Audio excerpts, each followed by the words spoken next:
ഓടി രക്ഷപ്പെടാൻ ശ്രമിക്കുന്ന മരണം പിടികൂടുക തന്നെ ചെയ്യും. പിന്നീട് എന്ത് സംഭവിക്കും?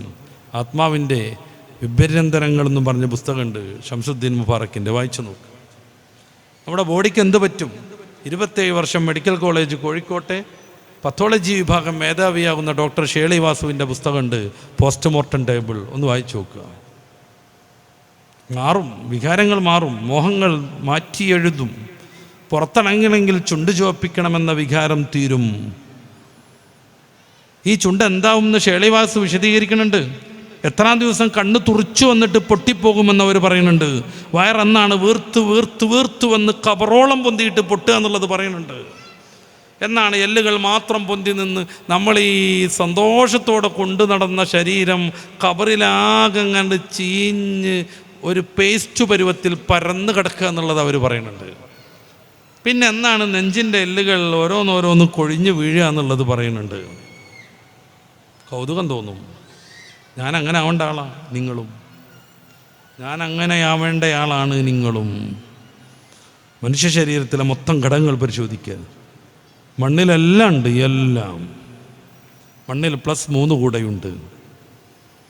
ഈ ശരീരത്തിൽ ഉപയോഗപ്പെടുത്തിയ വസ്തുക്കൾ മൊത്തം വാങ്ങാൻ മാർക്കറ്റിൽ പോയാൽ 2000 രൂപ തികയില്ല. 2000 രൂപ തികയില്ല, അത്ര മതി. 80% വെള്ളമാണ്. കുറച്ച് അയൺ, സിങ്ക്, ഫോസ്ഫറസ്, മഗ്നീഷ്യം. ഒരു തീപ്പെട്ടി ഉണ്ടാക്കാൻ മാത്രമേ ഫോസ്ഫറസ് ഉള്ളൂ നമ്മുടെ ശരീരത്തിൽ.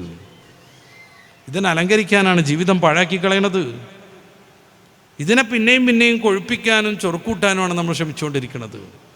ഒരു ശരാശരി വീട്ടിലെ ദാരിദ്ര്യം പിടിച്ച വീട്ടിലെ പെൺകുട്ടിക്ക് പോലും പുറത്തിറങ്ങണമെങ്കിൽ ചുണ്ടിൽ പെയിൻ്റ് അടിക്കണം. പ്രിയപ്പെട്ട മകളെ, ശ്രദ്ധയോടുകൂടെ കേൾക്കുക. ഈ പെയിൻ്റ് അടിക്കുന്ന സാധനത്തിൽ മെർക്കുറി എന്ന് പറയുന്ന മാരകമായ വിഷപദാർത്ഥമുണ്ട്.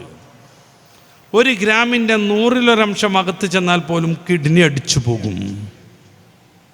പിന്നെ മതം അവിടെ നിൽക്കട്ടെ, ചുവന്ന ചുണ്ടായിട്ട് ഇങ്ങനെ ചിരിച്ച് നടക്കുന്നത് അവിടെ ഇരിക്കട്ടെ. ഇത് ഉള്ളിലേക്ക് പോയിട്ടുണ്ടെങ്കിൽ കിഡ്നി പോകും.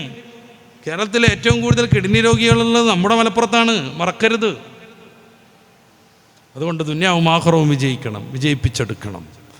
അതിന് ചില നിയന്ത്രണങ്ങൾ പാലിക്കണം. മതം ജീവിതത്തിലേക്ക് കൊണ്ടുവരണം. നമ്മളോടൊപ്പം നമ്മുടെ മക്കളെയും നമുക്ക് കൊണ്ടു നടക്കാനാവണം. പടച്ച റബ്ബ് തൗഫീഖ് നൽകുമാറാവട്ടെ.